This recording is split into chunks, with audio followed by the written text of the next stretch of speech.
भाजपा के गढ़ नागपुर में महाविकास आघाड़ी ने सेंध लगा दी है। पहले पदवीधर मतदार चुनाव में भाजपा को हार मिली, अब शिक्षक मतदार संघ में भी भाजपा को जो है हार का सामना देखने को मिला। 12 साल से जो आमदार थे, विद्यमान आमदार थे नागो गानार, वो कम से कम 9000 के आसपास के वोट से हार गए हैं। और महाविकास आघाड़ी के जो उम्मीदवार है सुधाकर गोडवाले सर, आड़बड़े सर, उनका जो है वो जीत निश्चित हो गई है। अब ये घोषित होना बाकी है, लेकिन ये जो है आंकड़े स्पष्ट हो गए हैं कि उनकी जीत निश्चित हो गई है और जीत गए हैं। भाजपा के लिए बहुत बड़ा नुकसान हुआ है, क्योंकि भाजपा के तमाम बड़े नेता जो है नागपुर से आते हैं। उप मुख्यमंत्री देवेंद्र फडणवीस नागपुर से है, भाजपा के जो प्रदेश अध्यक्ष है चंद्रशेखर बावनकुळे वो भी नागपुर से आते हैं, और भारत सरकार में टॉप 5 में जो मंत्री है नितिन गडकरी वो भी नागपुर से ही आते हैं। ऐसे में नागपुर जो है भाजपा का गढ़ माना जा रहा था। बावजूद इसके शिक्षक मतदार संघ में सेंध लगाने का काम जो है महाविकास आघाड़ी ने किया है। कुछ कार्यकर्ता हमारे साथ मौजूद, उनसे बात करते हैं। क्या देखते हो ये चुनाव किस तरह से, जीत को किस तरह से देखते? गए 12 साल से हम देख रहे हैं, जो टीचर के विधायक करके विधान परिषद में जाने के बाद एक पक्ष के लिए काम कर रहे थे। टीचर के लिए जो काम करना था, टीचर के लिए जो अन्यायकारक, स्टूडेंट के लिए अन्यायकारक और वो स्कूल के लिए अन्यायकारक वो जीआर निकलते थे, इनके बारे में उनका ध्यान नहीं था और एक पक्ष के साथ रहकर वो टीचर लोगों के तरफ दुर्लक्ष करते थे। इसलिए इस बार सभी टीचरों ने ठहराया कि हमारे लिए हमारा काम करने वाला एक विधायक हम विधान परिषद में भेजेंगे, ताकि ये एजुकेशन पॉलिसी जो चल रही गवर्नमेंट की, भाजपा की, उसमें लगाम लगे और बहुजन के स्टूडेंट को और टीचर्स को और सभी बेरोजगारों को न्याय मिले, शिक्षा को अच्छी तरह से समाज उनके तरफ देखे। इसलिए और ये दूसरी बात यह ऐसी है कि यहाँ पे जो उप मुख्यमंत्री ने बताया था एक महीने पहले सभागृह में बात अलग बोली थी और बाहर बात अलग बोली थी कि हम दे ही नहीं सकते इनको, एनपीएस वालों को जूनी पेंशन हक दे ही नहीं सकते, ऐसे बोले थे। और जब चुनाव नजदीक आया तब उन्होंने एक चॉकलेट देने की बात कही, मगर ये सब समझदार लोग हैं, ग्रेजुएट टीचर्स लोग हैं, यहाँ पे सब साम दाम दंड भेद का यूज करने का ही उन्होंने प्रयास किया। लेकिन विदर्भ माध्यमिक शिक्षक संघ, जूनी पेंशन हक संघ, सब टीचर कॉन्स्टिट्यूशन के सब टीचर्स यूनियन मिलकर 24 टीचर्स यूनियन का जो पार्टिमा था और महाविकास आघाड़ी का भी समर्थन था, इसलिए हमारे उम्मीदवार यहाँ पे विधायक करके चुन के आए। तो पुरानी पेंशन योजना जो है वो लागू करने की बात जो है अभी महाविकास आघाड़ी सरकार ने कही, नागो गानार वो नहीं कर पाए। आपको लगता है कि जो आमदार अभी आपने चुन कर दिया है वो जो पुरानी पेंशन योजना लागू कर पाएंगे? ये जो चुनाव हुआ है उसमें एक ही नारा था, एक ही मिशन जूनी पेंशन। और निश्चित तौर पे ये जो निर्णय लिया शासन ने, हमारे माननीय मुख्यमंत्री ने वादा किया था कि ये हम रद्द करेंगे, लेकिन 12 साल हो गए, 12 साल होने के बावजूद भी ये जूनी पेंशन रद्द नहीं हुई। आड़बड़े सरकार जो नेतृत्व है, महाविकास आघाड़ी का उनको पाठिंबा है, मतलब ये चुनाव हुआ है ये पूरे टीचर लोगों का विजय है, महाविकास आघाड़ी का विजय। निश्चित तौर पर बदल होगा और वो पेंशन मिलेंगी।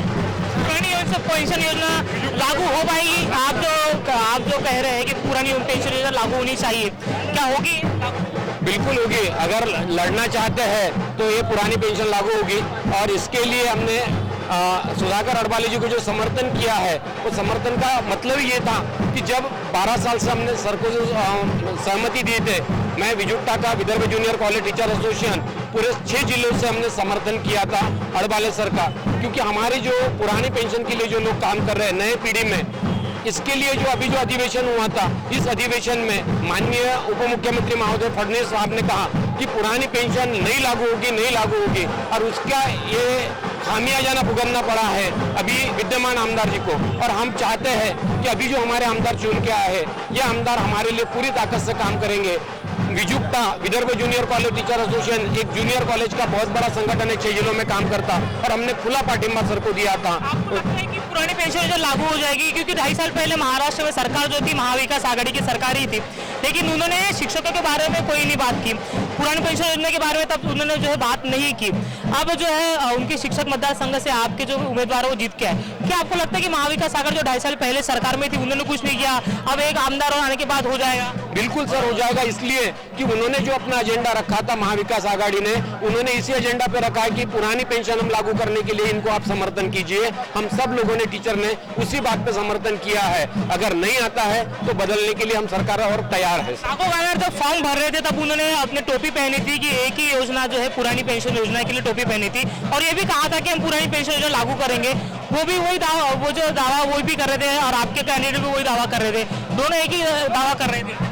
सर, दानर साहब ने जो दावा किया ना उसको बहुत देर हो चुकी थी, और उसके वजह से क्योंकि सर को 12 साल देने के बाद भी अगर ये बात नहीं बन सकी, इसलिए हर किसी को लगता है कि जो घड़ी अपना खिलाड़ी सही ढंग से नहीं खेल रहा है उसको मैदान से बाहर कर दो, नए खिलाड़ी को उतारो। और हम सब ने पुरानी पेंशन के तौर पे या टप्पानुदान के तौर पे 10-20-24 विद्यार्थियों के प्रश्न और जो ग्रांटेड स्कूल की जो व्यवस्था है जो सरकार ने खत्म करने की सोचे है, इसके सभी क्वेश्चन को लेके अडवाले सर ने जो हमें कहा कि इसके लिए मैं लड़ने के लिए तैयार हूँ, और इसी की वजह से हम सब लोगों ने समर्थन किया है। और भाजपा के गढ़ को आपने सेल लगा दी है, कैसे बताओ? हाँ बिल्कुल ना सर, क्योंकि 12 साल भाजपा के आमदार थे और अभी ये आघाड़ी का आमदार है और ये चळवळी का आमदार है, सगळी संघटना का है, महाविकास आघाड़ी का आणि चळवळ का आमदार है, यहाँ विजुक्ता का है, विमासी संघ का है, सभी विमासी बाकी के संगठना का आमदार है। ये कोई संघ कोई पक्ष का आमदार नहीं है, इसलिए ये काम करेंगे। कोई पक्ष के आमदार थे? हाँ, भाजपा समर्थित है। भाजपा 12 साल रहने के बाद वो एक ही शिक्षक की समस्या छुड़ा नहीं सके, तो अभी तीसरी बार हम जो टीचर है ये कोई अनपढ़ आदमी का इलेक्शन नहीं है, इसलिए ये शुद्ध लोगों का इलेक्शन है। इसलिए जो आदमी काम नहीं कर सकता है, इसलिए उनको हम वोट देने का अधिकार नहीं है हमको, इसलिए हमने उसको वोट नहीं दिया। हमारे शिक्षक ने सभी को नया आदमी को वोट दिया और वो चुन के आ गए। नागपुर जो है शिक्षक मतदार संघ में भाजपा का जो है भाजपा के गढ़ को जो है सेन लगाने का महाविकास आघाड़ी ने किया है। जो सुधाकर आडवाले है वो फिलहाल जीतते नजर आ रहे हैं। कुल मिलाकर जो आंकड़ा था जीतने का उनका जो है 16,701 उन्हें जो है वोट फिलहाल मिले हैं। ये आधिकारिक आंकड़ा नहीं है, लेकिन जब तक ये काउंटिंग हो रहा था तब तक का ये आंकड़ा है। जो उनको चाहिए था टोटल वोट जो था 16,300 के आसपास उन्हें वोटिंग चाहिए थी, जो प्रिफरेंशियल वोटिंग होती है 50% के ऊपर उन्हें वोट चाहिए होता है, उसमें 16,300 वोट उनको चाहिए था, लेकिन उन्हें मिले जो है 16,701 वोट उन्हें फिलहाल मिले। हालांकि आधिकारिक आंकड़ा नहीं है क्योंकि अभी ये फाइनल रिजल्ट जो है पूरा आने का है, लेकिन जो 50% के अबाउ जो कैटेगरी है उसमें वो है वो क्लियर होते फिलहाल दिखाई दे रहे हैं। और ये साबित हो जाता है कि फिलहाल नागपुर जो गढ़ फिलहाल भाजपा का है उसे सेन लगाने में कामयाब जो है महाविकास आघाड़ी के कैंडिडेट हुए। वहीं पूरे महाराष्ट्र में 5 जगहों पर शिक्षक मतदार संघ और पदवीधर मतदार संघ के चुनाव हुए, जहां पर जो कोकण राज्य में भाजपा और शिंदे के समर्थन में जो उम्मीदवार थे वो जीते। वही जो है नासिक में सत्यजीत तांबे जो है वो फिलहाल आघाड़ी पर दिखाई दे रहे हैं और 3 जगह महाविकास आघाड़ी के जो उम्मीदवार है वो विजयी होते फिलहाल दिखाई दे रहे हैं। तो ये कहीं ना कहीं बदलाव की ओर फिलहाल जो है महाराष्ट्र जा रहा है। 3 जगह महाविकास आघाड़ी और 2 जगह जो है एक अपक्ष और एक शिंदे और भाजपा सरकार के जो है उम्मीदवार फिलहाल दिखाई दे रहे हैं। तो नागपुर से बड़ी खबर ये है कि जहां गढ़ माना जाता है 12 साल से भाजपा के समर्थित आमदार थे, वहां पर जो है महाविकास आघाड़ी ने सेल लगा दी है। कैमरा पर्सन दिनेश कुमरे के साथ अमित वांद्रे, नागपुर समाचार 24।